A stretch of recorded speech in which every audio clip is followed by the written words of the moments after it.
Assalamualaikum warahmatullahi wabarakatuh. Apa kabar hari ini anak-anakku? Semoga kalian sehat selalu. Pada kesempatan yang berbahagia ini, kita akan belajar tentang laporan teks observasi. Tentu kalian sering mengamati sesuatu yang ada di sekeliling kita, baik itu tumbuhan, alam, atau bintang, bulan, dan semacamnya. Pernahkah kalian berpikir bahwa sebenarnya itu adalah bagian dari observasi? Ayo, siapa yang pernah? Coba sebut apa yang pernah kalian amati di rumah atau di sekolah ini. Nah, sekarang kita akan belajar tentang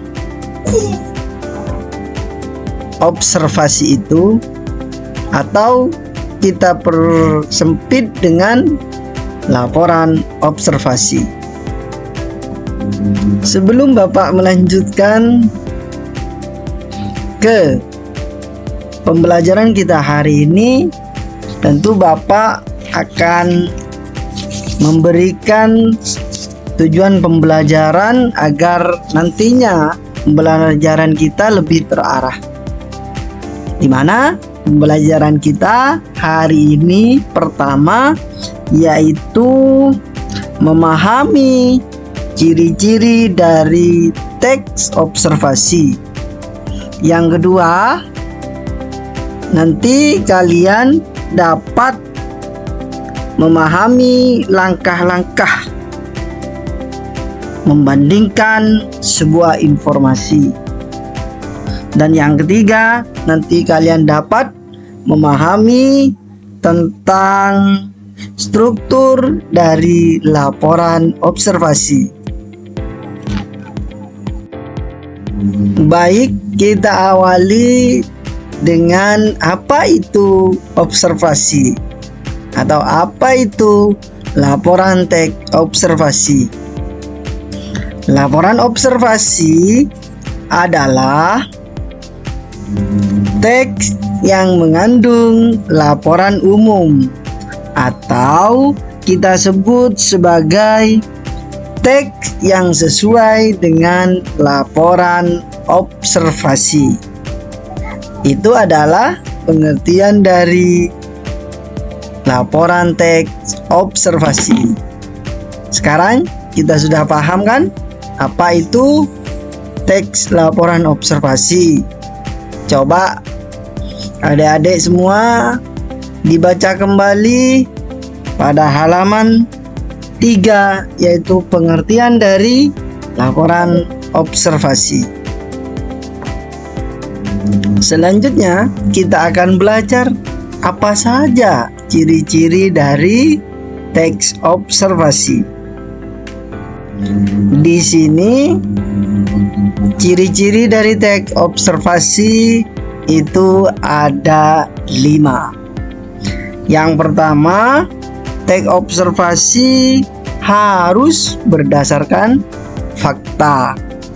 Yang namanya pengamatan barang tentu kita menyajikan memang betul-betul sesuai dengan lapangan atau fakta yang ada. Itu adalah ciri pertama. Ingat ya, ciri pertama yaitu berdasarkan fakta. Selanjutnya ciri kedua yaitu objektif. Apa? Bareng-bareng, objektif. Yang dimaksud objektif adalah tidak terpengaruh oleh apapun. Ini kita sebut dengan objektif. Ciri yang ketiga yaitu sistematis. Pernah mendengar kata sistematis?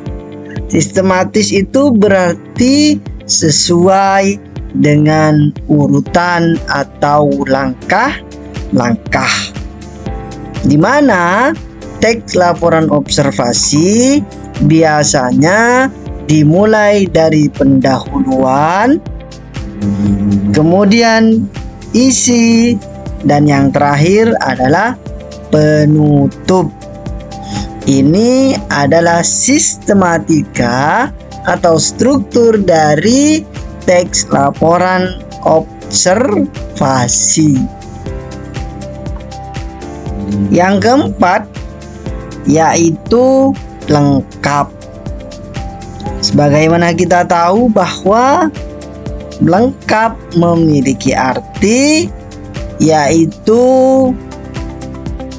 semua informasi yang dicantumkan adalah betul-betul objektif atau termuat dalam informasi tersebut. Atau dengan kata lain, informasi penting yang ada semua dicantumkan. Itu namanya lengkap. Dan ciri yang terakhir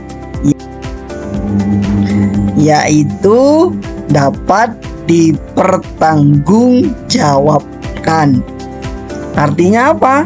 Dapat dipertanggungjawabkan berarti hasil pengamatan yang telah kita lakukan itu betul-betul bersumber dari data yang jelas dan dapat dipercaya. Ini adalah ciri-ciri dari teks laporan observasi. Masih ingat ada berapa ciri-ciri observasi? Ada 5.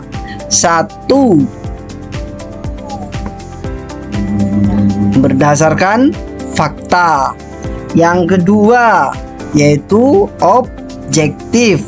Yang ketiga sistematis. Dan yang keempat lengkap. Dan yang terakhir adalah nomor 5, dapat dipertanggungjawabkan. Sekarang kita sudah paham ciri-ciri dari teks laporan observasi. Selanjutnya, kalian dapat mempelajari langkah-langkah dari teks observasi dengan cara membaca pada LKS yang telah kalian miliki. Di sana diuraikan langkah-langkah dalam teks laporan observasi. Silakan kalian baca dan kalian dapat juga menambah wawasan dengan cara yang dari luar nanti bisa download atau browsing di HP-nya masing-masing tentang pengertian ciri-ciri dan langkah-langkah teks observasi. Atau kalian juga dapat men-scan barcode yang ada pada buku teks LKS kalian masing-masing.